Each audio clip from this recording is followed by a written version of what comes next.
संत का संग, रहे संत का संग। भक्ति का बीज बोना पड़ता है, उगता नहीं।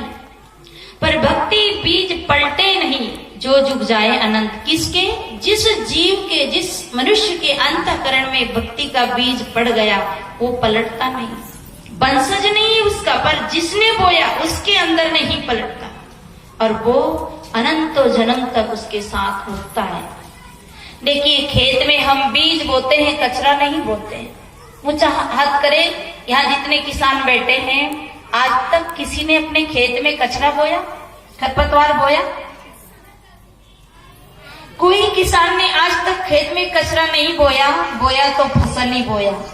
और कभी ये भी होता है कि फसल बोने के बाद भी नहीं उगती है, और कचरा तो बिना बोए ही उग जाता है। कचरा का बीज किसी ने नहीं डाला, फिर भी कचरा उग जाता है। क्यों? इसका मतलब कि कचरा नहीं था, कचरा था। जमीन में कचरा बोया नहीं, पर फसल के साथ कचरा पहले ही से था मौजूद, इसलिए उग गया।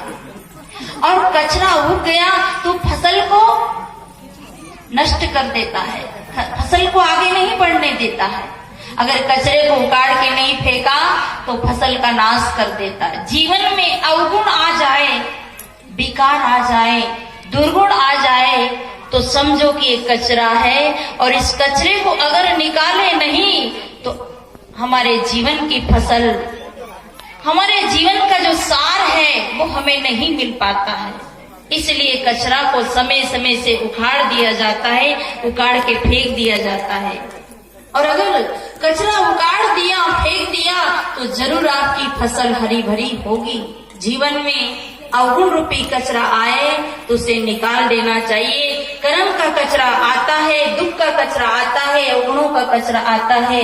संतों ने एक भजन गाया है, कचरो छा गयो कर मारो कैसे काटू टुकड़ो, कचरो छा गयो कर मारो कैसे काटो टुकड़ो।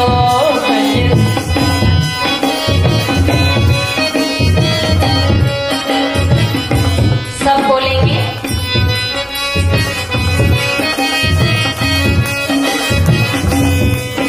कोई नहीं बोले भोजन नहीं किया। जिंदगी में दो चीजें बहुत महत्वपूर्ण हैं, एक भोजन और दूसरा भजन। हर आदमी भजन में पीछे, भोजन में होशियार। एक बार भोजन, एक बार भजन, और भोजन कितनी बार? एक साल में एक बार भजन, 6 महीना में एक बार भजन, 1 महीना में एक बार भजन। और भजन और भोजन तो कोटी की कोटी, थैली की थैली, पैकेट का पैकेट खाली कर दिया, डिब्बे के डिब्बे खाली कर दिया, घी के डिब्बे, शक्कर के डिब्बे, दाल के डिब्बे खाली कर दिया। फिर आदमी खाली का खाली है, क्योंकि भजन नहीं किया, भोजन तो किया। और हम जब तक भजन नहीं करेंगे तब तक भोजन का सार नहीं मिलेगा। इसलिए भोजन और भजन में कभी कंजूसी, हाँ, भोजन में थोड़ी कंजूसी कर लेना। 4 पूरी खाने का हो ना तो 3 ही खा लेना, फायदा रहेगा। और कहीं 5 खा गए तो सुन रहे थे ना सुबह गैस की टंकी, सुन रहे थे?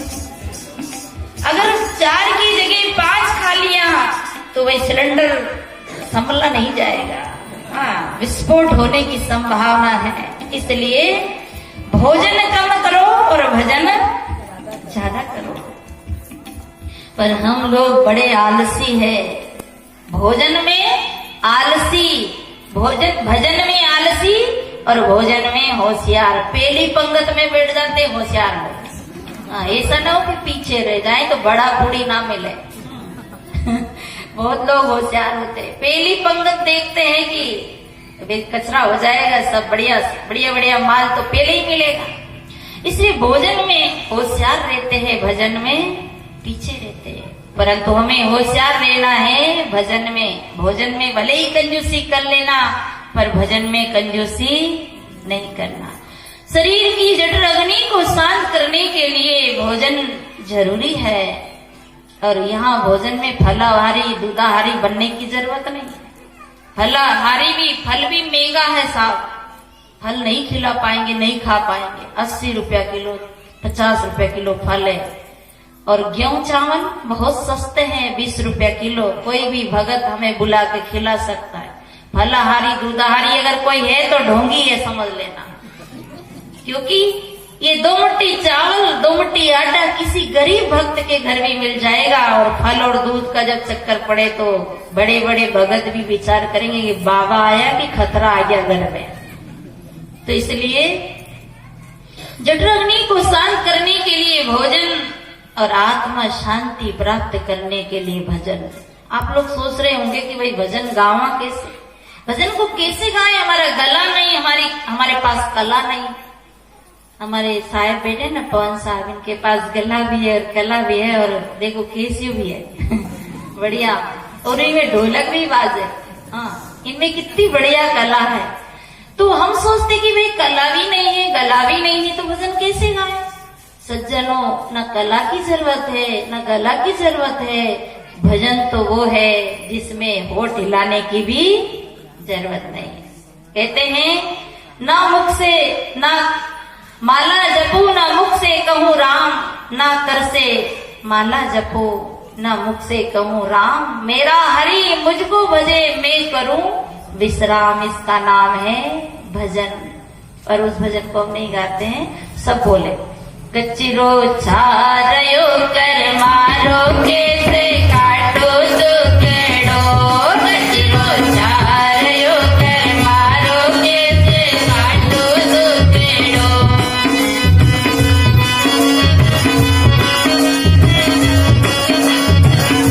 जोर से बोलो, बहुत सांस से लड़ती है, धीरे धीरे लड़ती है क्या? पूरा मोहल्ला इकट्ठा कर ले।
शहरा के लोगों में तो झगड़ा नहीं होता है, यहाँ के लोग बहुत अच्छे हैं। तो दोनों पति पत्नी बहुत झगड़ते थे और जो घर की जो बूढ़ी माँ थी वो बाबा से बहुत झगड़ती थी। बाबा ने कहा ये क्या कहते डोकरी दाई कब मरे तो पाप कटे। तो एक दिन क्या हुआ कि डोकरी माई मर गई। अब मर गई तो बाबा के मन में बड़ी खुशी हुई कि बढ़िया मरी, अब तो मैं सुखी हो जाऊंगा। तो बाबा ने देखा कि मर गई तो गांव के लोगों को बुलाया कि भाई सब लोग आओ। मरने की समाचार सुन के तो सब लोग आ ही जाते हैं, दुश्मन भी आ जाता है उस दिन। तो आए